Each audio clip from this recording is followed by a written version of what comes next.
This is Good Morning Scotland with Hayley Miller and Gary Robertson. 8 minutes past 7 now.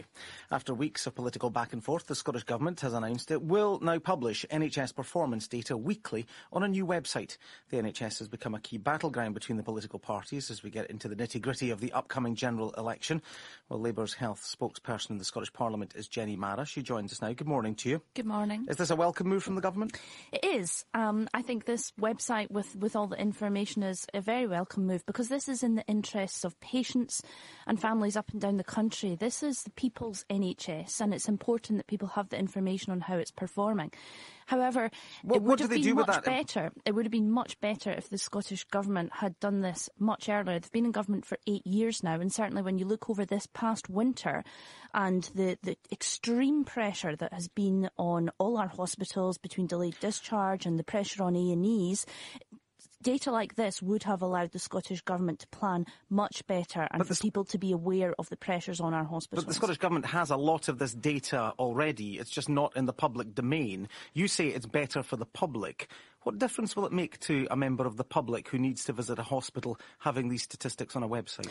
Well, for instance, Gary, the Scottish Government admitted yesterday and apologised yesterday for the fact that over 800 operations have been cancelled in Scotland just since the new year, and that is a massive rise. In NHS Tayside, they've cancelled double the amount of operations in the first 6 weeks of this year than they did in the whole of last year. So and they've also put extra money into the NHS. Well, indeed, but I'm asking you, yes. You say this is good for the public. I'm curious as to how this will make a difference to the lives of the public who use the NHS. Indeed. So for one patient, for instance, one of these patients in Dundee who's had their operation cancelled, they may see this as an isolated incident, but actually it's important for people across Scotland because this is their NHS. This NHS doesn't belong to the SNP government in Edinburgh. It belongs to the people of Scotland. They pay for it, they own it. And it's important that public services are properly run when they are robust, they are transparent and they are open. And people need to have the information about how their public services are performing.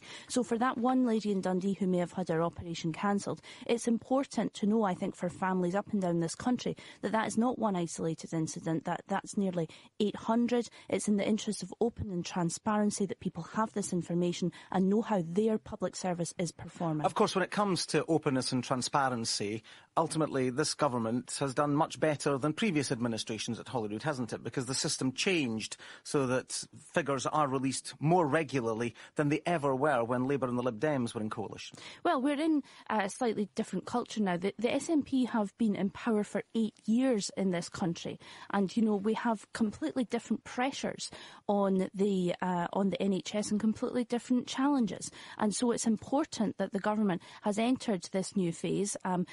The problem of delayed discharge in our hospital is a massive problem affecting families up and down this country. But problems each winter are not particularly new. I mean, it's important that the public understand, in the interest of transparency, as you say, that while Labour were in power, these figures were collated annually, weren't they?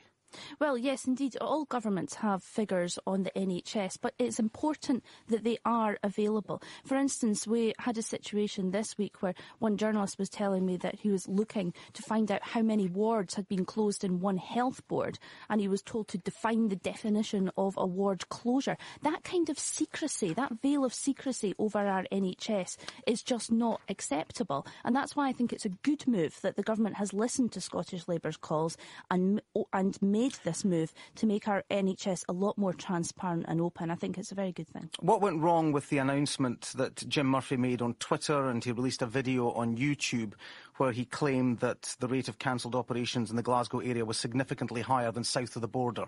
Well, there was a mistaken interpretation of a freedom of information response.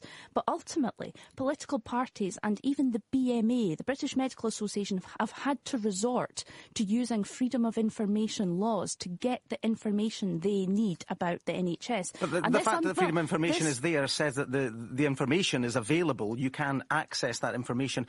What faith can people have? What faith can people have in the Labour Party if you can't interpret the statistics properly? This underlines my point that people and political parties have had to resort to using freedom of information laws, which Labour passed, to get the information they need about the NHS. But then you got the information and you interpreted it wrongly. You misled the public, didn't you? Should you apologise? apologise for that? There was a mistake made in the interpretation of the data.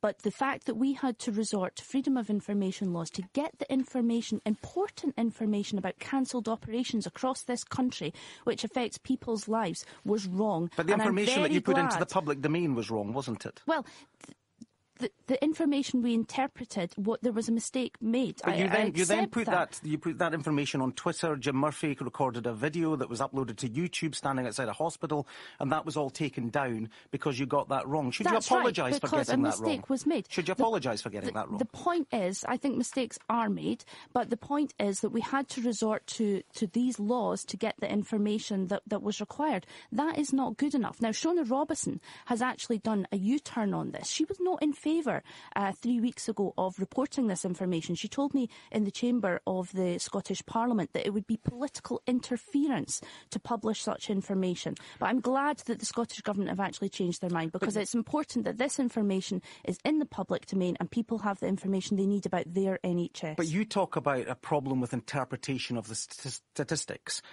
Next year, you want to be Health Secretary. Didn't you understand that many of the operations that were cancelled for clinical reasons? For instance, patients failing to fast, for instance. Did that not cross your mind or the minds of anybody else in the Labour Party before you went public with these statistics? I have said there was a mistake in the interpretation of the data. However, the fact that we had to resort to using freedom of information requests to get this information released was wrong. And the Scottish Government have now done the right thing in publishing this data, because it's in the interest of patients and families up and down this country that they have the information they need on their NHS. Just before the interview ends, would you like to apologise?